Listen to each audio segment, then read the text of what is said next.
Good morning students, welcome to fearless गणित। आज से हम स्टार्ट करने वाले हैं determinants which is chapter 4 of class 12 NCERT. तो चलिए देखते हैं डिटर्मिनेंट्स क्या हैं।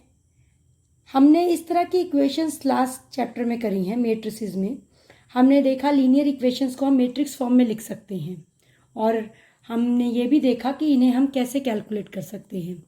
अब जब इन इक्वेशन को सॉल्व करने की बात आती है तो हम जानते हैं इस सिस्टम का यूनिक सोल्यूशन कब होगा, when a1 a2 is not equal to b1 b2।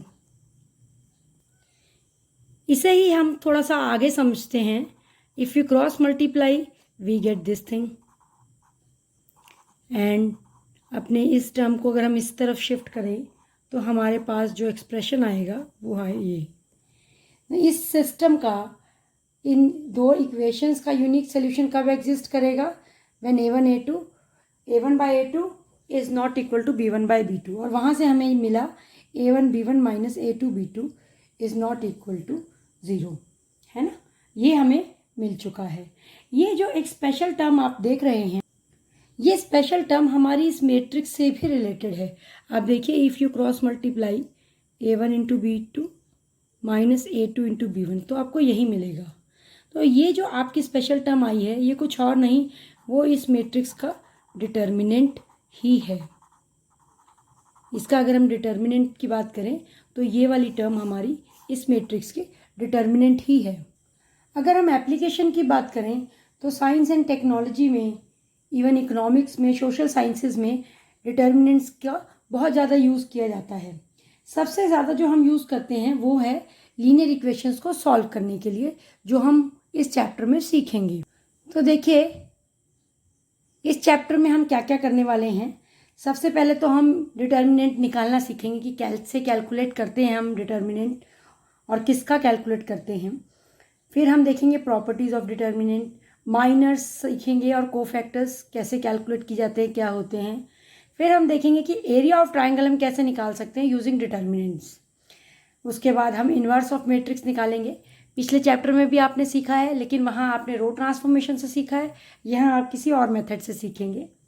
Then we will see कि लीनियर इक्वेशंस सॉल्वेबल हैं या नहीं हैं, मीन्स वो कंसिस्टेंट हैं या इनकंसिस्टेंट हैं, ये देखेंगे। और अगर कंसिस्टेंट हैं तो उनका सोल्यूशन हम कैसे निकाल सकते हैं। ये सारी चीज़ें हम इस चैप्टर में करने वाले हैं।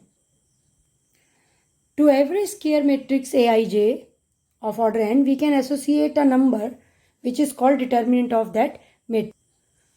तो यहाँ से एक बात तो क्लियर होती है कि डिटर्मिनेंट सिर्फ और सिर्फ स्क्वायर मैट्रिसेस का होगा और वो एक स्केलर नंबर होगा। वो रियल भी हो सकता है और कॉम्प्लेक्स भी हो सकता है, depending on elements of the matrix. वो रियल भी हो सकता है और कॉम्प्लेक्स भी हो सकता है, लेकिन वो एक स्केलर नंबर होगा। किसी मैट्रिक्स का डिटर्मिनेंट इस तरह से रिप्रेजेंट किया जाता है, या तो आप DATA लिखेंगे या आप ए के साइड में दो वर्टिकल बार्स लगाएंगे, तो जिसे हम मॉड साइन कहते हैं नंबर्स के लिए, मैट्रिक्स में वो हमारा डिटर्मिनेंट के लिए यूज़ होगा। और हम इसे सिंबॉलिकली डेल्टा से भी रिप्रेजेंट करते हैं। चलिए देखते हैं कि डिटर्मिनेंट कैसे कैलकुलेट किया जा सकता है। स्टार्ट करते हैं हम अपनी 1x1 मैट्रिक्स से। If A is 1x1 matrix इस तरह से है तो इसका डिटर्मिनेंट कैसे होगा, हमारा ये नंबर ही हमारा डिटर्मिनेंट होगा। अगर हमारा A हो -3 तो डिटर्मिनेंट क्या होगा। आप सोचेंगे मॉड है means +3, no, it will be -3। जो नंबर है वही हमारा डिटर्मिनेंट होगा in case of 1x1 matrix. अगर हम 2x2 मैट्रिक्स की बात करें, जैसे अगर हमारी कोई मैट्रिक्स है 1 1 2 5, इसका हम डिटर्मिनेंट कैलकुलेट करना चाहते हैं तो हमारा डिटर्मिनेंट कैसे निकलेगा। हमारा डिटर्मिनेंट एक प्रॉपर ऑर्डर में मल्टीप्लाई करना है हमें टर्म्स को। कैसे, A1 को B2 से 1 into 1 minus this into this. तो आपने याद रखना है, जैसे आप x बनाते हैं पहले यहाँ वाली आएगी टर्म, फिर यहाँ वाली टर्म्स लेनी है आपको, है ना। तो 1 into 1 minus 5 into 2, so this is 1 minus 10 which is -9। तो ये तो आपको आसान लगा होगा। अब हम बात करते हैं 3x3 मैट्रिक्स की। This is a 3x3 matrix. सबसे पहले तो आपको ये ध्यान रखना है कि अगर आपके बार्स वर्टिकल हैं, सिर्फ लाइंस हैं, तो वो डिटर्मिनेंट है, अदरवाइज वो मैट्रिक्स है। आपके इस तरह की बड़ी ब्रैकेट्स या इस तरह की बड़ी ब्रैकेट्स ये मैट्रिसेस के लिए यूज़ होती हैं, और वर्टिकल बार्स हमारे डिटर्मिनेंट के लिए यूज़ होते हैं। तो अगर आप डिटर्मिनेंट ए लिखना चाहते हैं तो सबसे पहले तो आपको इसे ऐसे समझना होगा कि ये इस तरह से आप लिखेंगे। अब उसके बाद ये कैसे कैलकुलेट होगा, तो देखिए कैसे कैलकुलेट करना है। पहले हम इस 1 को लेंगे, 1 इंटू जो रिमेनिंग पोर्शन रह गया है इसका डिटर्मिनेंट 3100 माइनस 2, रिमेनिंग पोर्शन क्या है, जिस पोजीशन पे आपका ये है एलिमेंट वो रो और कॉलम आप छोड़ दीजिए, तो आपके पास बचा 14 और 00, देन प्लस 4 हमारा इस रो में है तो ये रो छोड़ दी और ये कॉलम छोड़ दिया, तो हमारे पास ये रिमेनिंग एलिमेंट्स रह गए। अब कैलकुलेशन देखते हैं, ये तो हो गया 0, ये इसकी कैलकुलेशन वैसी होगी जैसे हम 2 क्रॉस 2 की कर रहे थे, 3 0 0, 1 0 0, तो ये 0 हो गया। अगेन -1 इंटू 0 0, 4 इंटू 0 0, सो ये भी 0 हो गया। -1 इंटू 1 -1, -4 इंटू 3 12, तो ये हो गया आपका 4 इंटू -13 विच इज़ -52। अब सोचने की बात यह है कि आपने यहाँ माइनस साइन क्यों लगाया, तो आप किसी भी रो से या किसी भी कॉलम से एक्सपेंड कर सकते हैं। इसके आगे प्लस का साइन लगेगा या माइनस, वो आप कैसे देखेंगे। ये पोजीशन है आपकी A11 पे 1 + 1 इज़ इवन। अगर आपके जो पोजीशन है उसका सम इवन है तो यहाँ प्लस का साइन आएगा। A12 1 + 2 कितना हुआ 3, ऑड है तो आपके यहाँ पे माइनस साइन आएगा। तो अगर हम इस तरह से देखें तो हम इसे फर्स्ट कॉलम से भी एक्सपेंड कर सकते थे। अगर हम इसे फर्स्ट कॉलम से एक्सपेंड करते हैं तो आप कैसे करेंगे, 1 पहला तो वही रहा, ये रो और ये कॉलम छोड़ दिया हमने, ये रो छूटी ये कॉलम छूटा, इंटू 3 0 1 0, फिर यहाँ आए हम। अब इसकी पोजीशन है 2 1 2 1, 2 + 1 3, तो हमारा माइनस साइन रहेगा, इसका माइनस ऑलरेडी है तो यहाँ प्लस बन जाएगा अगले स्टेप में। हम ये रो छोड़ देंगे और ये कॉलम बचा 2 4 1 0, फिर आए 4 पे +4, ये कॉलम छूटा ये रो छूटी, 2 3 4 0,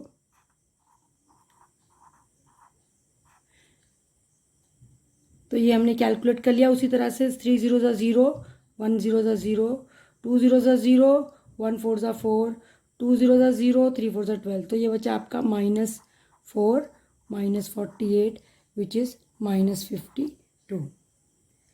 अब आप देखिए कुछ और मज़ेदार चीज़ें आपको बताते हैं।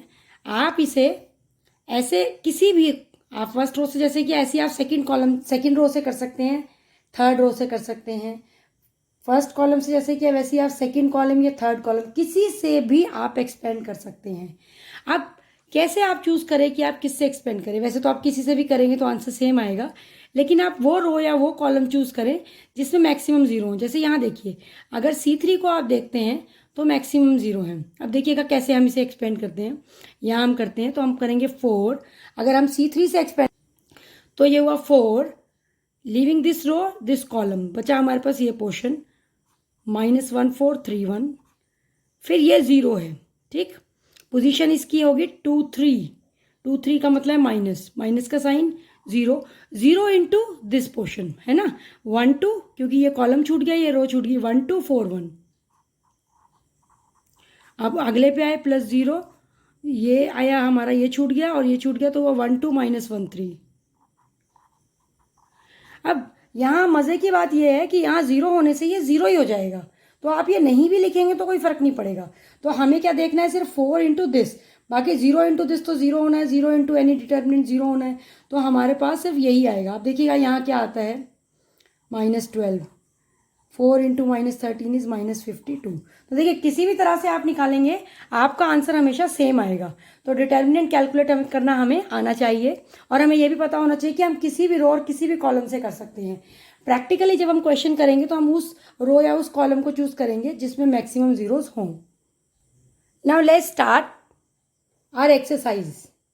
तो फर्स्ट क्वेश्चन हमारा है, हमें इस डिटर्मिनेंट को इवेल्युएट करना है। तो वो तो बहुत ही सिंपल है, 2 इंटू -1, एक बार ऐसे मल्टीप्लाई करेंगे, एक बार हम ऐसे मल्टीप्लाई करेंगे।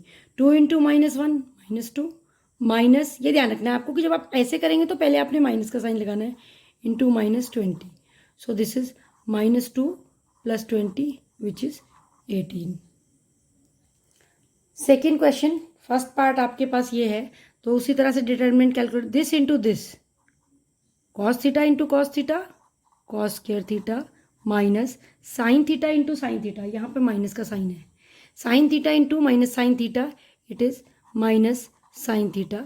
तो ये आपका हो गया cos square theta plus sine square theta which is 1। So determinant आ गया आपका 1। थर्ड पार्ट देखते हैं इसका, सेकेंड पार्ट, सेकेंड क्वेश्चन का second part, x square minus x plus 1 into x plus 1 minus x plus 1 into x minus 1। तो आप देखिए ये आपका एक्स क्यूब प्लस 1 क्यूब की ब्रैकेट है। ये अगर आपको फॉर्मूला याद है तो ओके, अदरवाइज आप मल्टीप्लाई करके भी निकाल सकते हैं। इसी तरह से ये एक्स प्लस 1 और एक्स माइनस 1 है, तो ये है एक्स स्क्वायर माइनस 1 का square. So this is x cube plus 1 minus x square plus 1 which is x cube minus x square plus 2। Now question number 3, if a is equal to 1 to 4 2, then show that 2a equal to 4 times determinant a. Determinant of 2a is equal to 4 times determinant a. तो हम दोनों calculate करते हैं, left hand side calculate करते हैं पहले। Determinant 2a, determinant 2a का मतलब है अपनी इस मैट्रिक्स को 2 से मल्टीप्लाई करना है आपने और उसका डिटर्मिनेंट कैलकुलेट करना है। 2 4 8 4। तो अब तो आपको समझ आ ही चुका है, 2 4 ज़ा 8 माइनस 8 4 ज़ा 32 विच इज़ 24। सो ये हो गया आपका left hand side. Now coming to your right hand side, right hand side है आपकी 4 टाइम्स डिटर्मिनेंट है। और जब आप डिटर्मिनेंट लिख रहे हैं तो आपने वर्टिकल बार्स लगानी, इस चीज़ का ध्यान रखना है आपने बहुत ज़्यादा। यही गलती आप एग्जाम में करते हैं और बोर्ड में ही इस गलती को करने का आपको कुछ ना कुछ पेनल्टी देनी होगी, क्योंकि इस गलती के मार्क्स कटेंगे। तो अब हम देखिए क्या करेंगे, पहले हम इसको मल्टीप्लाई करते हैं। 2 1 ज़ा 2 माइनस 4 2 ज़ा 8। अब ये हो गया 4 into -6 which is -24। So LHS is equal to RHS, hence proved.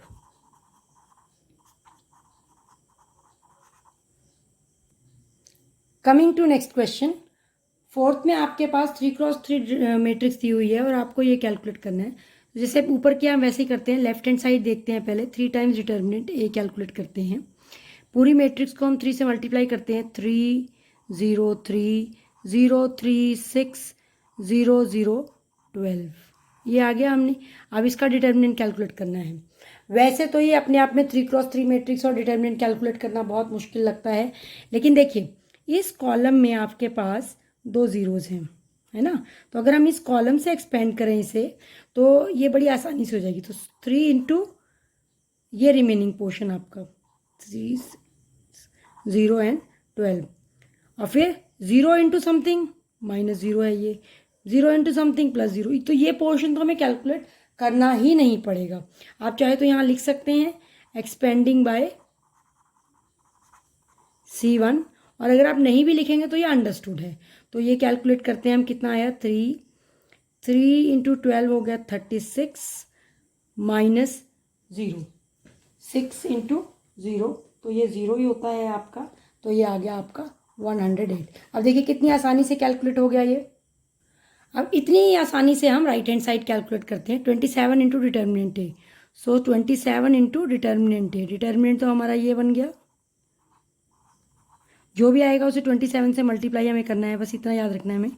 सो 27 इसी कॉलम से हम एक्सपेंड करेंगे यहाँ। सो 1 ब्रैकेट लगा लेते हैं, अंदर जो भी कैलकुलेशन आएगी इनटू रिमेनिंग पोर्शन। अभी तो हम स्टार्टिंग कर रहे हैं तो हम डिटरमिनेंट लिख रहे हैं, अदरवाइज आप डायरेक्ट भी कर सकते हैं। 4 1 4, 2 0 0, सो 4 माइनस 0, 0 इंटू, तो ये तो 0 ही है, तो माइनस 0 प्लस 0, सो देखिए 27 into 4, it is again 108. So left hand side equal to right hand side, hence proved.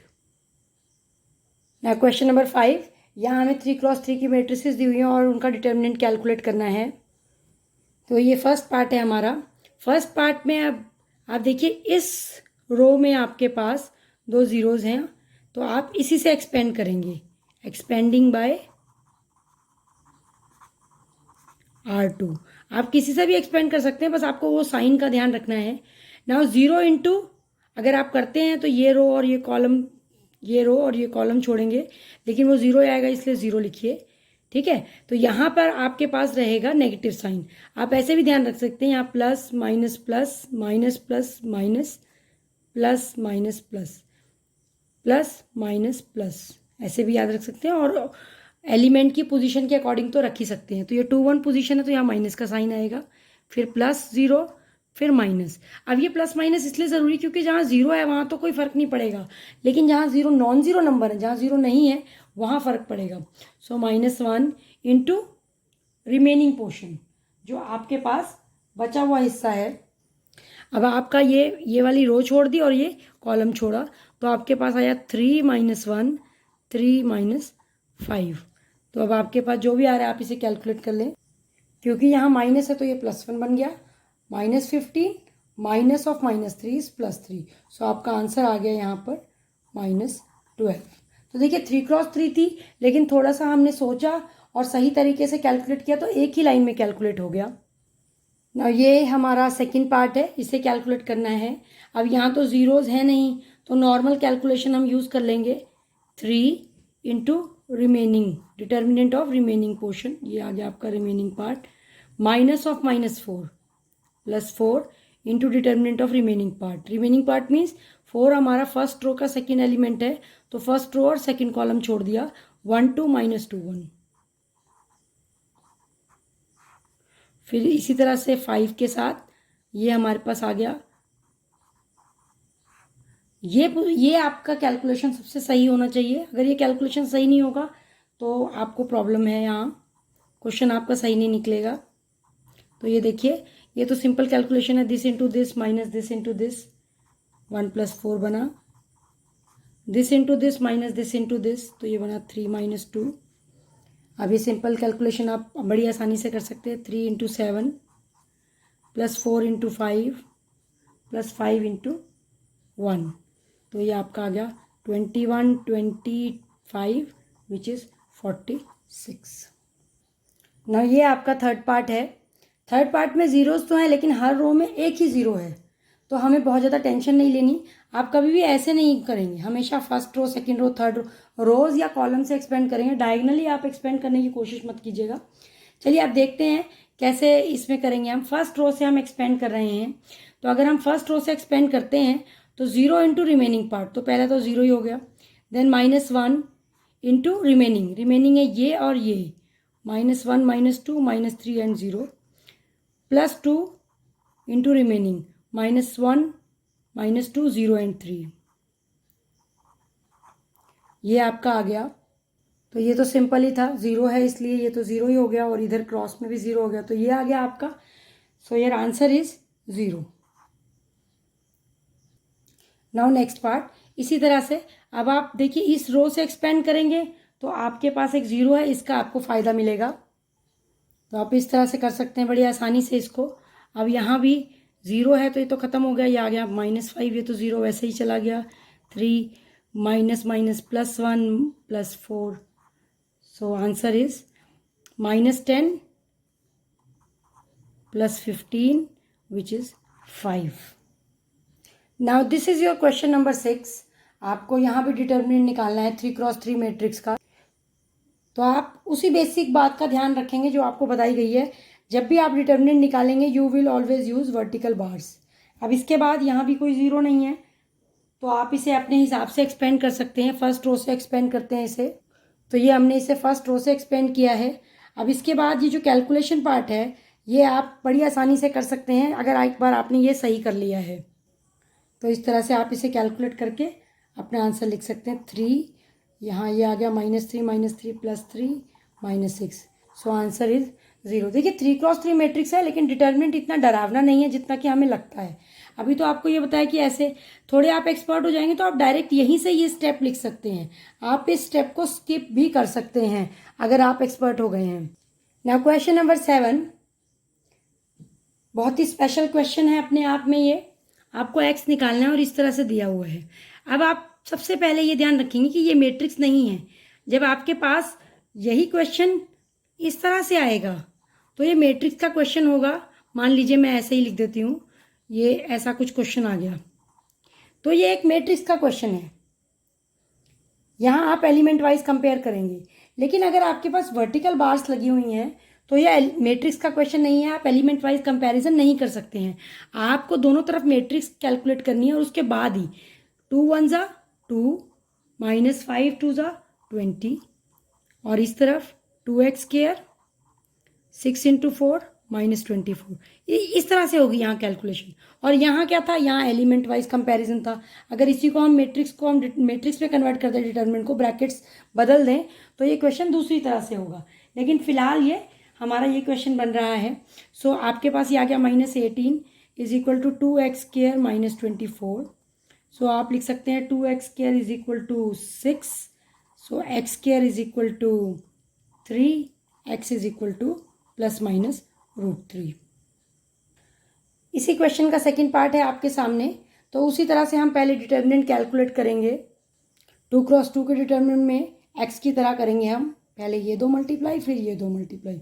2 5 ज़ा 10 -3 4 ज़ा 12। इसी तरह से यहाँ तो ये हमारे पास आ गया -2 = -x, x = 2। अब आपके सामने क्वेश्चन नंबर 8 है। उसी तरह से आपको करना है और लेकिन ये MCQ फॉर्म में है। तो पहले आपने ये देखा, ये आ गया x × x x² -18 × 2 36। यहाँ देखिए 6 × 6 36 -18 × 2 36। तो ये तो 0 हो गया आपका। सो x² = 36। x की वैल्यू हमारी क्या आ गई, +/6। सो B is the right answer.